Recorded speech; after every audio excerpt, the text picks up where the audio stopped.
பாய்ந்த கரங்களை விரித்து, ஆணிகள் பாய்ந்த கரங்களை விரித்து, ஆவலாய் சுன்னை அழைக்கிறாரே, ஆவலாய் சுன்னை அழைக்கிறாரே. இயேசுவல்லாது ரட்சிப்பு தரவும் ரட்சகர் வேறு இகம் அதிலுண்டோ? இயேசுவல்லாது ரட்சிப்பு தரவும் ரட்சகர் வேறு இகம் அதிலுண்டோ? என் ஃப்ரெண்டு ஒருத்தர் ஒரு வீட்டுக்கு அனுப்பிச்சேன், பாஸ்டர் போங்கயா ஒருத்தர் வந்திருக்காரு, அவருக்கு ஒரு ஊழியர் வரும்போது மீட் பண்ணி அவர் கூட பேசுங்க அப்படின்னு. அவர் போனாக்கா வெளியே சேர் போட்டு அரை மணி நேரம் உட்கார வச்சுட்டான். ஆமாம், அவர் நல்ல ஒரு படித்த மனுஷன், நல்ல அறிவுத்திறன் கொண்டவர். வீட்டுக்கு வெளியில் சேரை கொடுத்து 10 நிமிஷம் அரை மணி நேரம் உட்கார வச்சுட்டாங்க. அரை மணி நேரம் வந்து உள்ளே கூப்பிடுறாங்க. இந்த வெளிநாட்டிலேருந்து வந்த இந்திய பாஸ்டர் மீட் பண்ணுறாரு. அவர் பார்த்த உடனே அவருக்கு அலுமினிய டம்ளரில் குடிக்கிறதுக்கு தண்ணி, அந்த வீட்டில் இருக்கிற பாஸ்டருக்கு கண்ணாடி டம்ளரில் தண்ணி. இவர் பார்த்தாரு, படித்தவர், வித்தியாசம் தெரியும். இப்போ யார் மனசு மாறணும்? கண்ணாடி டம்ளர் மனசு மாறணுமா, அலுமினிய டம்ளர் மனசு மாறணுமா? ஏங்க ரெண்டுத்துல இருக்கிறது தண்ணி தாங்க.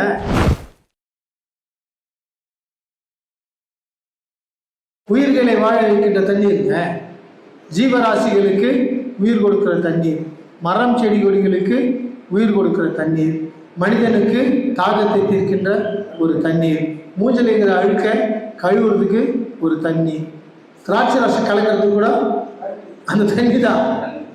ஆனால் இப்போ அலுமினிய டம்ளர் மனசு மாறணுமா, கண்ணாடி டம்ளர் மனசு மாறணுமா கேள்வி. கண்ணாடி டம்ளர் தான் மனசு. எங்கே இருக்குது கடவுளுடைய ராஜ்யம்? ஆண் என்றும் இல்லை, பெண் என்றும் இல்லை, இல்லையா? கிழக்கென்றும் இல்லை, மேற்கென்றும் இல்லை, யூதன் என்றும் இல்லை, கிரேக்கன் என்றும் இல்லை. இதெல்லாம் வசனங்கள் தான். இந்த வீட்டை மாற்றுறது, இந்த கிராமத்தை மாற்றுறது யாருடைய பொறுப்பு? இங்கு கூடி இருக்கிற ஊழியக்காரருடைய பொறுப்பு. ஐயா, நம்ம அதை செய்ய மறுக்கிறோம், பயப்படுறோம். எங்கடா கிணத்துல தண்ணி எடுக்க கூடாது நிறுத்திட போகிறான், எங்கடா மளிகை கடையில் பொருள் வாங்கக்கூடாது சட்டம் போட்டுற போகிறான், எங்கடா நான் பஸ்ஸில் போகக்கூடாதுன்னு சொல்லி சட்டம் போட்டுற போகிறான். தூத்துக்குடியில் ஒரு சின்ன பையன் ஒரு கடையில் போய் மிட்டாய் கேட்குறான். அந்த கடைக்காரன் என்ன சொன்னான்? டேய், உங்கள் ஜாதிக்கெல்லாம் நான் மிட்டாய் கொடுக்க மாட்டேன்டான்ட்டான். ஆமாம், அது அப்படியே டிவியில் போட்டான். அவன் சொல்கிறான், அந்த சின்ன பையனை பார்த்து, உங்கள் ஜாதிக்கெல்லாம் நாங்கள் மிட்டாய் கொடுக்க மாட்டோம்டா, கொடுக்கக்கூடாதுடான்றான். அவன் என்ன கேட்குறான் அப்படின்னா என்னண்ணா அப்படின்னு கேட்குறான். அப்படின்னு என்ன கேட்குறான்? ஜாதினா என்னன்னு கேட்குறான். நான் கேட்குறேன், இந்த தங்க வியாபாரம் பண்ணுறான் இல்லை மாறுவாடிங்க, எங்கள் ஜாதிக்கு தான் தங்கத்தை விற்போம் அப்படி போட்டு சொல்லு. மெடிக்கல் ஷாப்பில் எங்கள் ஊருக்காரனுக்கு தான் நான் மருந்து விற்பேன் போட சொல்லு. ஒரு மலை வாழ் ஒரு வில்லி இல்லை ஒரு செருப்பு தைக்கிறவன் இல்லையா, ஒரு தாழ்த்தப்பட்ட சமூகத்திலேருந்து ஒருத்தன் போய் ஒரு தங்கத்தை ஒரு செயினை கொண்டு போய் அடமானம் வைக்கிறான்னு வச்சிங்களேன், மாறுவாடி வேணான்றானா? இல்லை, அவங்களே ஒரு 10 சவரன் பொண்ணுக்கு கல்யாணத்துக்கு நகை வாங்க போகிறாங்க, என்னன்னு கூப்பிடுவான்? வாங்க சாமி, வாமா, வா தங்கச்சி, வா அக்கா, என்ன எடுத்துன்னு வருது அந்த அம்மா? டப்பு எடுத்துன்னு வருது, துட்டு எடுத்துன்னு வருது, மணி எடுத்துன்னு வருது இல்லையா? அது வானாண்ட மாட்டான். அதே ஆளுக்கு அவங்க வீட்டில் கூப்பிட்டு மத்தியானம் சாப்பாடு போட சொல்லுங்க, இல்லை காப்பி தான் கொடுக்க சொல்லுங்க, கொடுக்க மாட்டான். மறுநாள் தங்கம் வாங்கலை, மறுநாள் போய் சாமி தண்ணி தாக்க எடுக்குது, கொஞ்சம் குடிக்க தண்ணி கூட அப்படின்னாங்க. வெளியே போ சார், நேற்று தான் சார் 10 லட்சத்துக்கு நகை வாங்கினேன் அப்படின்னா. அது நேற்று, இது இன்னைக்கு. இப்படி தாங்க சமுதாயம் இருக்கு.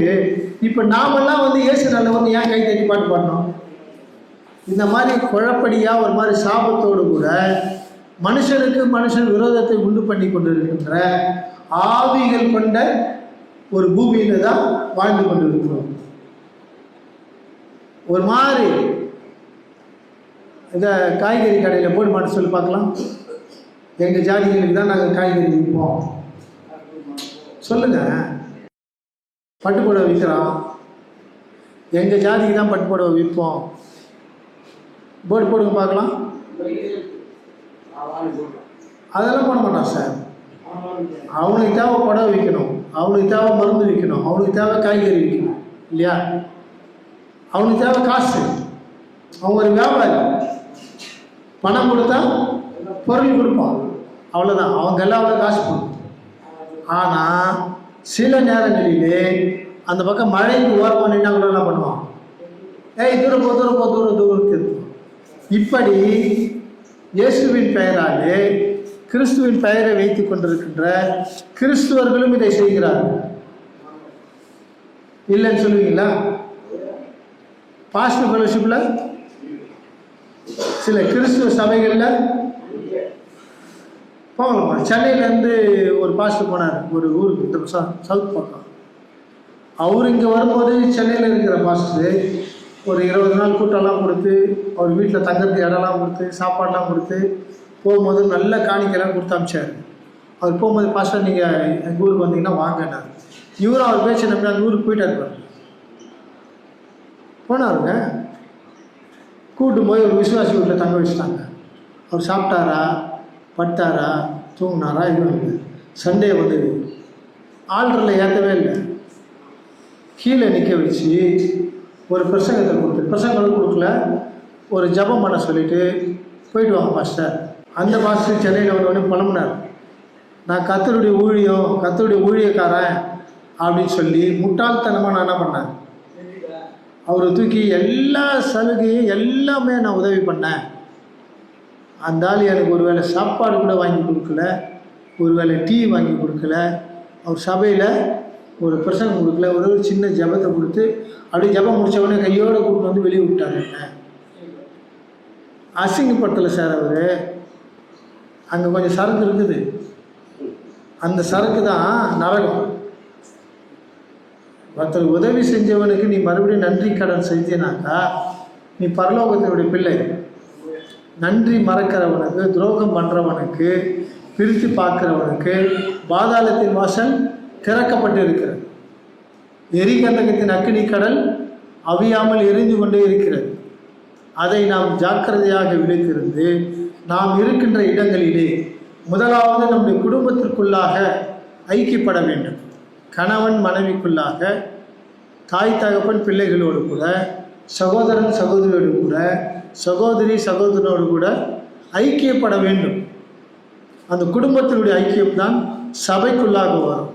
அந்த சபைக்குள்ளாக ஒரு ஐக்கியம்தான் உன்னுடைய கிராமத்தை மாற்றும். உன்னுடைய கிராமம் மாறினால் பட்டணங்கள் மாறும், பட்டணங்கள் மாறினால் தேசங்கள் மாறும். இந்த மாற்றுகின்ற வேலையை ஒன்றுமில்லாத இடத்திலிருந்து கர்த்தர் என்ன பண்ணுவாரா? விளைய செய்கிறவராக இருக்கிறார். விதைக்காத இடத்தில் அறுக்கிறவராக இருக்கிறார். ஹவு டேலண்டட் இல்லை, எவ்வளோ கிஃப்டட், எவ்வளோ பவர்ஃபுல் காட் தெரியுமா நம்ம பிள்ளைங்க. இந்த 5000 பேருக்கு சோறு போட்டார், அவங்கெல்லாம் யார்? இயேசுநாதர் சொந்தக்காரா? எல்லாரும் பெத்லகேமில் பிறந்தவங்களா? எல்லாரும் நாசரேத்திலிருந்து வந்தவங்களா? இல்லை பாருங்க. யாருன்னா கேட்டு கேட்டு கொடுத்தாங்களா? சொந்தக்காரங்க எல்லாருக்கும் 5 அப்பம், தெரியாதவங்களுக்கெல்லாம் 2 அப்பம், தெரிஞ்சவனுக்கெல்லாம் நெய்யில் பொரிச்ச மீன், தெரியாதவனுக்கெல்லாம் நல்லெண்ணெயில் வறுத்த, கடலை எண்ணெயில் வறுத்த தலை வால் அப்படிலாம் கொடுத்தாங்களா? அடித்து தவிட்டான். எல்லாருக்கும் எவ்வளோ கேட்டானோ அவ்வளோ கொடுத்தான். அங்கே பாகுபாடு இல்லை பாருங்க சார். எல்லாரும் வாங்கி எக்ஸ்ட்ரா பாக்கெட்டில் வச்சுக்கணும். 20 கிலோமீட்டர் 30 கிலோமீட்டர் நடந்து போகும்போது வழியில் பசி எடுத்தான். அவன் பிள்ளைகளுக்கு இல்லை அவனுக்கு ஒரு பாகுபாடு இல்லாத ஒரு சமபந்தி. பசிக்கு நம்ம எதை வேணா சாப்பிடுவோம் தெரியுமா? இந்த 5 அப்பம் 2 மீனில் எதில் உப்பு இருந்துச்சு, அதில் உப்பு இல்லை. 5 அப்பமும் கரெக்டாக வெந்திருந்ததா? 2 மீன்லாம் நல்லா வறுத்துருந்தாங்களா? ஏங்க குடலெல்லாம் எடுத்து க்ளீன் பண்ணிட்டாங்களாங்க? தெரியாதுங்க. அங்கே பாகுபாடு அதெல்லாம் கிடையாது. பசி வந்தால் பத்தம் பறந்துடும். பசி இன்னொன்றும் பண்ணாது. என்ன பண்ணாது? ருசி அறியாது. இதை சொல்லியே பண்ண நம்மளுக்கு பழக்கம் ஆகிட்டு இல்லையா? நீங்கள் அதை காசு கொடுத்து வாங்கி சாப்பிட்டு பாருங்கள். நம்மளுடைய வாழ்க்கையில் ஒரு மனுஷன் மனம் திரும்பி வர்றத சமுதாயம் ஏற்றுக்குமா? ஐயா ஏற்றுக்க. பாஸ்டருக்கு மனம் திரும்பி வந்தாலே பாஸ்டர்களை ஏற்றுக்க மாட்டாங்க. இதெல்லாம் உண்மை. ஆக்சுவலாக என் கூட ஒரு ஃப்ரெண்டு ஒருத்தர் இருப்பார், தியாலஜிலாம் முடிச்சுட்டு வந்தார். ஆனால் அவர் வேறு ஒரு டினாமினேஷன், எல்லா பழக்கமும் இருந்தது. அவர் சர்ச்சைக்கு ரெவரண்டாக போக மாட்டேன்ட்டார். நான் கேட்டேன், என்ன பைத்தியம் மாடாமல் அப்படின்னா? அப்படி தான் கேட்டேன், நீ பைத்தியமா? 5 வருஷம் பணம் செலவு பண்ணி தியாலஜி முடிச்சிருக்க, இந்த தியாலஜிக்கல் சர்டிஃபிகேட்டு வேலூரில் எங்கே போனாலும் செல்லும். இது சும்மா லோக்கல் பைபிள் காலேஜ் கிடையாது, அதை போய் நீ வேஸ்ட் பண்ணுறீங்க அப்படின்னு நான் சொன்னேன். உன்னை எங்கன்னா கடவுள் என்ன பண்ண போகிறாரு? 2 செவில் மேலே அடித்து சாக்கடையில் தூக்கி போட போகிறாரு. அப்போ தான் நீ என்ன பண்ண போகிற? மனம் திரும்புவ அப்படின்னு சொன்னேன். கேட்கல. ரொம்ப கட்சியில் ஆட்டோ ஓட்டின்னு துட்டு சம்பாரிச்சிடலாம். ஆமாங்க, 5 வருஷம் தியாலஜி முடிச்சுட்டு ஆட்டோ ஓட்டிங்கன்னு நல்லா சரக்கு அடிச்சுட்டு கெட்ட வார்த்தைலாம் பேசிக்கின்னு சுற்றினே இருந்தான். சொன்ன மாதிரியே ஒரு நாள் ஆட்டோ கவுந்துச்சு ரோட்டில், 2 காலும் உடஞ்சிது. 2 காலம் உடஞ்சிது தான் தோத்துறேன்றாங்க. ஒருத்தருக்கு காலும் ஓடி இருந்து எவ்வளோ சந்தோஷம் பாருங்க. ரைட் ஐயா, நான் ஒன்றும் சொல்ல ஐயா. கொஞ்ச நாள் பொறுத்து எனக்கு ஃபோன் பண்ணான், மார்ட்டின் நான் என்னுடைய டைசஸ்க்கு போயிடுறேன், நான் சர்ச்சில் ஊழியம் பண்ண போகிறேன். உடனே கொட்டியில் வச்சு இந்த அங்கியெல்லாம் எடுத்து என்ன பண்ணிட்டான், ஓடிட்டான். அங்கே போனவொடனே என்ன பண்ணிட்டாங்க, எங்கடா வந்தேன் நான், எங்கே டைசஸில் எங்கே வந்தேன் ஐயா, நான் ஊழியம் பண்ண போகிறேன். எதுக்கு? நான் இல்லையா, நான் இங்கே படிச்சுருக்கிறேன். நீ படிச்சுக்கிறேன்னு எங்களுக்கு தெரியும், எவ்வளோ நாளில் எங்கடா போகிறேன் அப்படின்னு கேட்டாங்க. அப்போல்லாம் எனக்கு ஊழியமே பிடிக்கல. இப்போ ஏன்டா பிடிச்சி தேவை? 2 காலம் ஒன்றி போச்சு எனக்கு. அடுத்தது நான் சாவக்கூடாது, அதனால் நான் என்ன பண்ணுறேன், ஊழியத்துக்கிறேன். ஏற்றுக்கல பாருங்க, ஏற்றுக்கல. அதே மாதிரி அந்த டைசஸில் மாதத்துக்கு ஒரு தரம் ஒரு ரெவரண்ட் எழுந்து என்ன பண்ணுவாங்க, ஒரு சின்னதாக ஒரு பெஞ்சி கெட்டுக்கதர் அப்படின்னு சொல்லுவாங்க. அந்த வாரத்தில் பிரசங்கம் பண்ண வேண்டிய தலைப்புகளை வச்சு ஒரு பிரசங்கம் பண்ணோம். அந்த வாலிபன் போய் பிரசங்கம் பண்ணும்போது பாதி ரெவரண்ட் ஏன் வெளியே போயிட்டான். ஏன் வெளியே போயிட்டான்? அதுக்கு அடையாளம் என்ன? இவெல்லாம் உபதேசம் பண்ணி நான் கேட்கணுமா? ரிஜெக்ட் பண்ணிட்டான். ஒரு ரெவரண்ட் எழுந்து என்ன சொல்லிட்டாரு, டேய் உக்காரா அப்படின்ட்டு. அப்படியே சொன்னார். சீனியர் ஒரு 60 இயர்ஸ் இருக்கும். டேய் உக்காரா அப்படின்ட்டார். அவர் உட்காரலான்னு சொன்ன உடனே பக்கத்தில் இருக்கிறவர் இன்னொன்று சொன்னார், குடிக்கார நாய். எங்கே நடக்குது இதெல்லாம்? ஆமாம் சார், டிவைனிட்டிக்காக படித்தவங்க, கர்த்தருடைய அன்பை பற்றி பேசுகிறவர்கள், கர்த்தருடைய நேசத்தை குறித்து பேசுகிறவர்கள், ஆலயங்களின் ஒழுக்கத்தை பற்றி பேசுகிறவர்கள், பரலோக ராஜ்யத்துடைய பரிசுத்தத்தை குறித்து பேசுகிறவர்கள் என்ன சொல்கிறாங்க, நீ எல்லாம் டீச் பண்ணாத உட்காரு. இன்னொருத்தர் என்ன சொல்கிறாரு, யுவர் டாக், ஒரு ட்ரிங்கர், நீ ஒரு குடிக்கிற ஒரு நாய். நாய் எங்கன்னா குடிச்சு பார்த்துக்கிறீங்களா? எப்படிலாம் கண்டுபிடிக்கிறாங்க பாருங்க. குடிக்கார நாய்ன்றான். நாய் எங்கன்னா டாஸ்மார்க்கில் போய் வாங்கிதா? நாயை வளர்க்குற வீட்டில் யாராவது பிராண்டி விஸ்கி அந்த நாய்க்கு ஊற்றுறாங்களா? எப்படிலாம் ஒரு புது புது டாக்டரின் கண்டுபிடிக்கிறாங்க பாருங்க. குடிகார நாய், நீ எல்லாம் எங்களுக்கு என்ன பண்ணாத, உபதேசம் பண்ணாத. போதகனே போதகனுடைய மனம் திரும்புதலை ஏற்றுக்கொள்வது இல்லை, முடியாத ஒரு காரணம். ஏன்னா மனிதனுடைய இருதயம் அவ்வளவு கடினமானது. மனிதனுடைய ஆவியிலே அவ்வளவு தாழ்மைகள் இல்லை, எளிமைகள் இல்லை. கர்த்தருடைய ராஜ்யத்தினுடைய பண்புகள் கிடையாது. நாம் அந்த பாஸ்டர்களை பற்றி பேசிகிட்டு இருக்கிறோம். இண்டிபெண்ட் பாஸ்டர்ஸில் ஒரு பாஸ்டர் இன்னொரு சர்ச்சிலேருந்து 2-3 ஆத்துமாக்களை கூட்டிகிட்டு போயிட்டார். உடனே இந்த பாஸ்டர் என்ன பண்ணிட்டாரு, அந்த பாஸ்டரை வெட்டுறதுக்கு காசு கொடுத்து செட் பண்ணிட்டார். அதுவே மேலு, அந்த சண்டையே மேலு. இந்த சண்டை ரத்தம் சிந்துதல், உயிரை கொல்லுவது இல்லையா? ஒருவரும் கெட்டு போகாமல் எல்லோருக்கும் நித்திய ஜீவனை கொடுக்க வந்த இயேசுவின் பெயராலே ஊழியம் செய்து கொண்டிருக்கிற ஊழியக்காரர்கள் இன்னொரு ஊழியக்காரனை கொலை செய்வதற்கு பணம் கொடுத்து ஆள் அனுப்புகிறாங்க. இது என்ன டிசிப்ளின் இது? அப்போ அவங்களுக்குள்ள இருக்கிற ஆவி என்ன ஆவி? உங்களுக்குள்ளே இருக்கின்ற ஆவி இன்ன ஆவியை உடையவர்கள் என்பதை நீங்கள் அறியாது இருக்கிறீர்கள். இயேசுநாதர் அது ஏற்றுக்கல. அது பேதுரு பேசியிருந்தாலும் ஏற்றுக்கல, யோவான் சொல்லியிருந்தாலும் ஏற்றுக்கல, பிலிப்பி சொல்லியிருந்தாலும் அதை ஏற்றுக்கொள்ள. இந்த மனம் திரும்பிய மைந்தனுடைய கதையில் நல்லா ஏர் ஓட்டிட்டு சாயந்தரம் மாடெல்லாம் ஓட்டிக்கினேன், ஏற்காலுக்கு தோலில் வச்சு வீட்டுக்கு வரான். யார்? பெரியவர். வெளில அப்படியே டம்மு டிம்மு அப்படின்னு சொல்லி விசில் அடிக்கிறான், கூத்தாடுறான், ஒரே பிரியாணி வாசனை. அப்படியே நின்ட்டான். என்ன நமக்கு தெரியாமல் நம்ம வீட்டில் ஒரு ஃபங்க்ஷன் நடக்குது.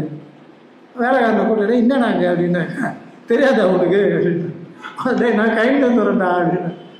உங்கள் தம்பிக்கிறானே எங்கள் ஊரெல்லாம் சுற்றிட்டு சுகமாக வந்திருக்கிறான், நல்லா வந்துக்கிறான்னு சொல்லுவாங்க. இருக்குது இந்த வருஷம் அவன் சுகமாய் திருப்பி வந்தான்.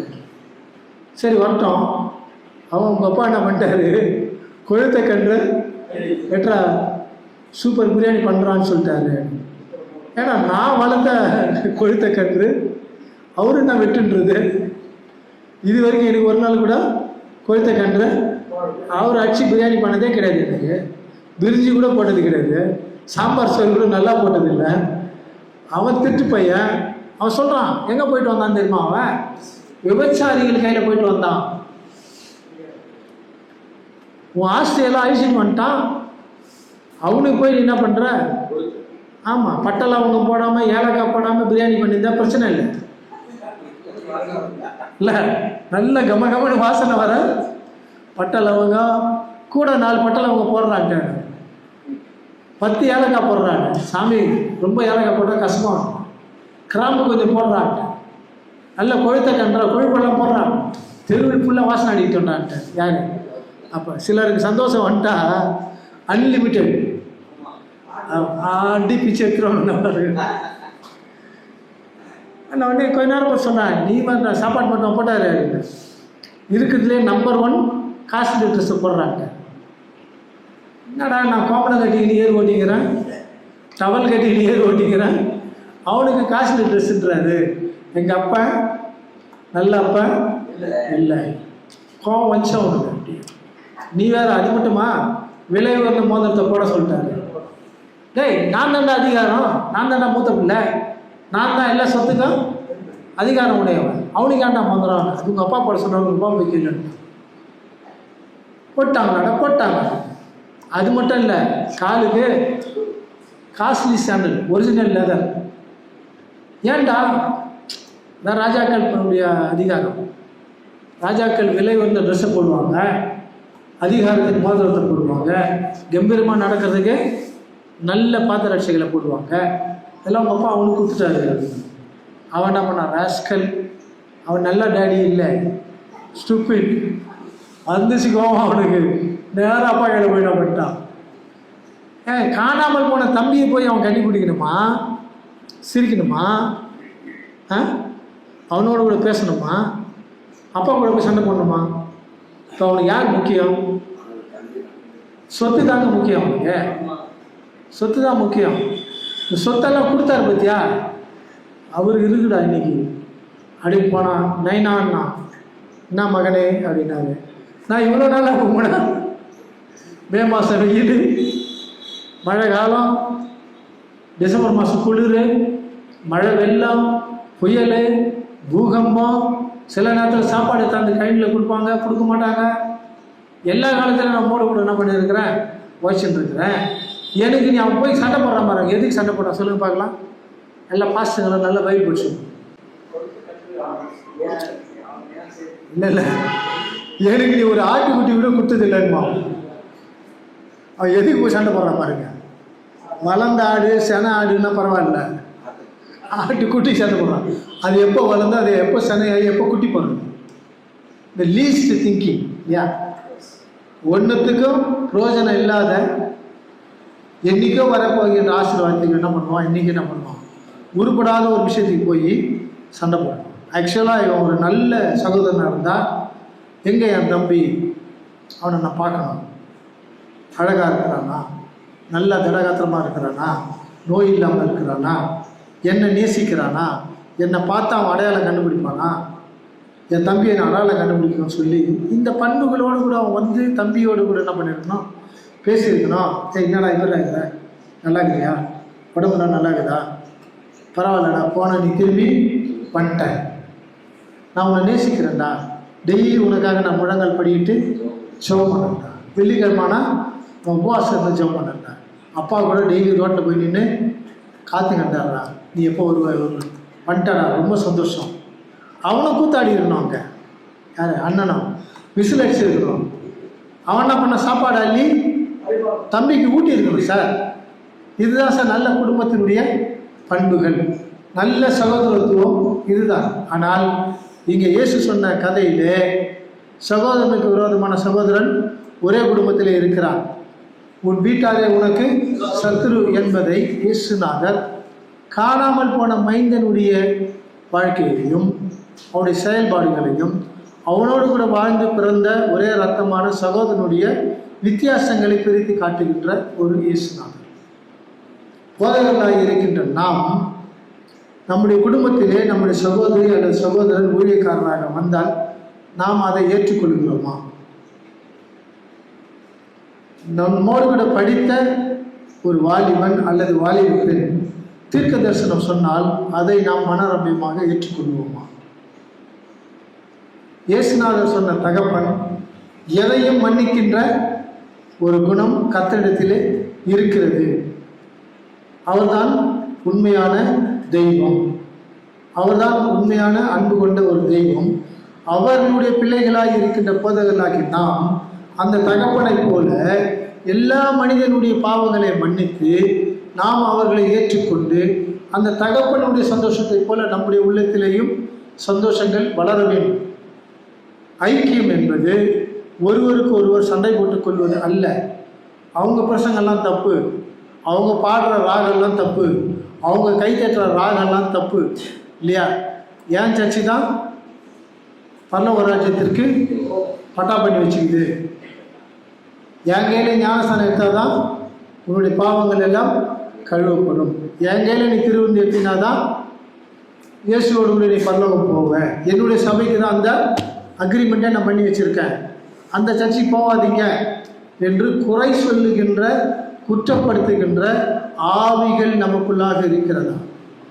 இப்படி குறை சொல்லுகிற ஆவி, குற்றப்படுத்துகிற ஆவி, பிரிவினை உண்டு பண்ணுகிற ஆவி, கலகங்களை உண்டு பண்ணுகிற ஆவி சபைகளுக்குள்ளாக சபை போதகர்களுக்குள்ளாக இருக்கும் என்று சொன்னால் அதை குறித்து பரலோக ராஜ்யம் வெட்கப்படும். அதை குறித்து பரிசுத்த ஆவியானவர் வெட்கப்படுவார். அதை குறித்து பரிசுத்த ஆவியானவர் உன்னை குறித்து சாட்சி சொல்ல மாட்டார். இப்படி வாழ்கின்ற ஒரு சபை போதகரை குறித்து இயேசுநாதர் பிதாவின் இடத்திலே சாட்சி கொடுக்க மாட்டார், உனக்காக பரிந்து பேசவும் மாட்டார். இந்த நாளிலே இந்த சபையினுடைய ஐக்கியங்கள், சபை போதகர்களாக கூடியிருக்கின்ற நம்முடைய ஐக்கியங்கள், நமக்குள்ளாக இருக்கிற அன்பு, மனம் திரும்பிய மைந்தனுடைய தகப்பனுடைய அன்பை போல, நல்ல குணங்களைப் போல ஒரு விசுவாசியை ரட்சிப்பதற்காக தினம் தினம் நாம் காத்திருக்கிறோமா? அப்படி காத்திருந்தால் கர்த்தர் அனுதினமும் உங்களுடைய சபையிலே ஆத்துமாக்களை சேர்த்து கொண்டே வருவார். அப்படிப்பட்ட சபையை நாம் உருவாக்க ஒரு பெரிதான அளவிட முடியாத பரிசுத்த ஆவியுடைய அபிஷேகத்தை பெற்றுக்கொள்ள, பரிசுத்த ஆவிக்குள்ளாக இருக்கின்ற எண்ண முடியாத வரங்கள், அளவிட முடியாத பராக்கிரமத்தின் வல்லமைகள் அபிஷேகத்தை நீங்கள் பெற்றுக்கொண்டு எல்லா காலங்களிலும் நமக்கு இந்த உலகத்திலே சத்துருக்கள் உண்டு. சத்துருக்களும் எதிரிகளும் இல்லாத ஒரு கிராமம் கிடையாது. சத்துருக்களும் எதிரிகளும் இல்லாத ஒரு சபையும் கிடையாது. சத்துருக்களும் எதிரிகளும் இல்லாத ஒரு குடும்பமும் கிடையாது. எனவே நாம் சத்துருக்களை மேற்கொள்வதற்கு இயேசு சொல்லுவார், நான் பிதாவினிடத்திலே வலது கரத்திலே இரும்புக்கோலை பெற்றுக்கொண்டதைப் போல உங்களுக்கும் நான் பெற்று தருவேன் என்று சொல்லியிருக்கிறார். எதற்காக அந்த ஆவிக்குரிய இரும்புக்கோல்? இதை நாம் வெளிப்படுத்தின விசேஷம் 2ஆம் அதிகாரம் கடைசி பகுதியிலே வாசித்து தெரிந்து கொள்ளலாம். புறஜாதியின் ஆவிகளை, சத்துருக்களின் ஆவிகளை மண்பாண்டங்களை உடைக்கிறது போல உடைப்பாய். அப்படிப்பட்ட அதிகாரங்களை நான் உங்களுக்கு பெற்றுத் தருவேன் என்று சொல்லியிருக்கிறார். சத்துருக்கள் ஆவிகள் என்பது ஒன்று பிரபஞ்சத்தின் லோகாதிபதிகள். புறஜாதியின் ஆவிகள் என்பது விக்கிரகத்தினுடைய ஆவிகள், மாந்திரிகத்தின் ஆவிகள், சூரியத்தின் ஆவிகள். இவைகளெல்லாம் மேற்கொள்வதற்கு ஒரு பெரிய போராட்டமே தேவை கிடையாது. நான் என் பிதாவினிடத்தில் பெற்றுக்கொண்டதை போல உங்களுக்கும் பெற்றுக் கொடுப்பேன், இலவசமாக நான் கொடுப்பேன் என்று சொல்லியிருக்கிறார். அந்த அபிஷேகத்தை, அந்த அதிகாரத்தை, அந்த வல்லமைகளை பெற்றுக்கொள்வதற்கு கர்த்தர் உங்களுக்கு நிதானத்தையும் பொறுமையையும் தெளிந்த புத்தியையும் காத்திருக்கின்ற கிருபையையும் கொடுத்து மென்மேலும் ஒரு கிராமங்களிலே அநேக புதிய ஆத்துமாக்களை ரட்சிக்க ஆண்டவரும் ரட்சகருமாக இயேசு உங்களோடு கூட ஜீவிப்பாராக. அப்படிப்பட்ட கிருபைகளோடு வாழ கர்த்தர் உங்களை ஆசீர்வதிக்கட்டும். மருந்து மாத்திரைகள் தேவை. பாராசிட்டமால் இந்த தலைவலி போவதற்கு, பொதுவாக இந்த தொழுநோய் வந்தால் உடல் முழுவதும் வலியாகவே இருக்கும் எப்பொழுதுமே. ஏனால் அது ஒரு விதமான உஷ்ணத்தினால் வருகின்ற ஒரு நோய் என்று சொல்லுகிறார்கள். எனவே தொழுநோயாளிகள் மீன்களை போன்றவர்கள். மீன்கள் எப்பொழுதுமே தண்ணீருக்குள்ளாக தான் இருக்கும். தண்ணீர் இல்லை என்று சொன்னால் அந்த மீன்கள் செத்து போய்விடும். லெப்ரசி என்பவர்கள் வெயில் காலங்களிலே, பகல் நேரங்களிலே தண்ணீரை எடுத்து தங்கள் மீது ஊற்றிக்கொள்வார்கள். ஈரமான டவலை கட்டி கொண்டே இருப்பாங்க. ஏன்னால் அந்த உடல் உஷ்ணம், அந்த எரிச்சல் அவர்களால் தாழ முடியாது. எனவே வெறும் வயிற்றிலே ஆகாரம் இல்லாத நேரத்திலே மாத்திரைகளை கொடுத்தால் அது வயிற்றுக்குள் சென்று அல்சர் வந்துடும். ஏற்கனவே தொழுநோய் இருக்கிறது அவர்களுக்கு. நாம் வெறும் வயிற்றில் அந்த மாத்திரைகளை கொடுத்தால் அல்சரை நாமளே கொண்டு வரக்கூடாது. எனவே இந்த அல்சர் மற்ற நோய்கள் எல்லாம் வராமல் இருப்பதற்கு அவர்களுக்கு ஆகாரம் தேவை. எனவே அவர்களுக்கு நான் அரிசி கொடுக்கிறேன். அரிசி, அந்த மருந்து மாத்திரை, பேண்டேஜ், காட்டன் போன்றவற்றை நான் உங்களிடத்திலே ஒரு அன்பின் வேண்டுகோளாக, கிறிஸ்துவின் ஊழியமாக இதை நான் கேட்கிறேன். உங்களால் வந்து அந்த இடத்திற்கு செய்ய முடியாது என்று சொன்னால், அவர்கள் மலை அடிவாரத்திலே வாழ்ந்து கொண்டு இருக்கிறார்கள். மனிதர்களே அவர்களை கொண்டு போய் அங்கே உட்கார வைத்து விட்டார்கள். எனவே அந்த மலை அடிவாரத்தில் இருக்கின்றவர்களுக்கு நாங்கள் தேடி சென்று அவர்களுக்கு தேவையான மருந்து மாத்திரைகளை, இந்த பேண்டேஜ், பஞ்சுக்களை கொடுத்துக்கிறோம். இவைகளோடு கூட தேவையான அன்றன்று உள்ள அப்பம், அன்றன்று உள்ள ஆகாரம் சாப்பிடுவதற்கு அரிசியை கொடுத்து கொண்டிருக்கிறோம். சில மளிகை பொருட்களையும் நாங்கள் தருகிறோம். எனவே உதவி செய்கின்ற அன்புள்ளம் கொண்டவர்கள், தூக்கத்திலே உதவி செய்கின்ற ஒரு காட்சியை பார்க்கிறவர்கள், கர்த்தரின் ஆவியினால் ஏவப்பட்டவர்கள், பிறப்பிலிருந்தே ஏழைகளுக்கு உதவி செய்கின்ற அநேக திரள் கூட்டத்து மக்கள் இருக்கிறீர்கள். உங்களை கர்த்தர் அடையாளம் கண்டு இருக்கிறார். கர்த்தர் உங்களை தெரிந்தெடுத்திருக்கிறார். எதற்கு? ஏழைகளுக்கு, திக்கற்றவர்களுக்கு, அங்கவீனமானவர்களுக்கு, நோய் கொண்டவர்களுக்கு, வியாதியிலே படுத்து இருக்கிறவர்களுக்கு உதவி செய்வதற்காகவே சிலரை கர்த்தர் இந்த உலகத்திலே படைத்திருக்கிறார். அப்படிப்பட்டவர்கள் நீங்கள் முன் வாருங்கள். இந்த தொலைக்காட்சியிலே காட்டப்படுகிற தொலைபேசியிலே நீங்கள் பேசுங்கள். இந்த தொலைக்காட்சியிலே காட்டப்படுகின்ற என்னுடைய ஆஃபீஸ் விலாசத்திற்கு நீங்கள் லெட்டர் எழுதுங்க அல்லது மணி ஆர்டர் பண்ணுங்க. உடைய பணங்களை, வர முடியாதவர்கள், நேரடியாக சென்று சேவை செய்ய முடியாதவர்கள், கூகுள் பே, பேங்க் அக்கௌண்ட்ல உங்களுடைய உதவிகளை நீங்கள் கொடுங்கள்.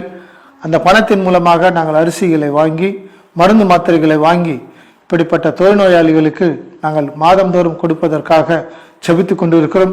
இவருடைய தேவைகளுக்காக ஜெபம் பண்ணுங்கள். அநேக காரியங்களுக்காக ஜெபம் பண்ணுகிறோம். இப்படிப்பட்ட தொழுநோயாளியுடைய சுகத்திற்காக, உடைய தேவைகளுக்காக, அன்றன்று உள்ள ஆகாரத்திற்காக எல்லோரையும் ஜெபிக்கும்படி அன்போடு கூட கேட்டுக்கொள்கிறேன். உதவி செய்கின்ற எல்லோரையும் கர்த்தர் சந்திக்கிறார். ஏழைகளுக்கு கொடுக்கிறவன் கர்த்தருக்கு கடன் கொடுக்கிறார். நாம் எந்த அளவிற்கு கர்த்தருக்கு கொடுக்கிறோமோ அந்த அளவிற்கு கர்த்தர் நமக்கு திருப்பி கொடுப்பார். அதற்கு மேலாகவும் கொடுப்பார். ஏழைகளுக்கு நீங்கள் உதவி செய்துவிட்டு ஜெபித்து பாருங்கள். கர்த்தர் உங்களுடைய ஜெபங்களுக்கு பதில் கொடுப்பார். அப்படிப்பட்ட நன்மைகளை பெற்றுக்கொள்ள உதவி செய்யுங்கள். கர்த்தர் உங்களை ஆசீர்வதிப்பாராக. ஆணிகள் பாய்ந்த கரங்களை விரித்து, ஆணிகள் பாய்ந்த கரங்கள்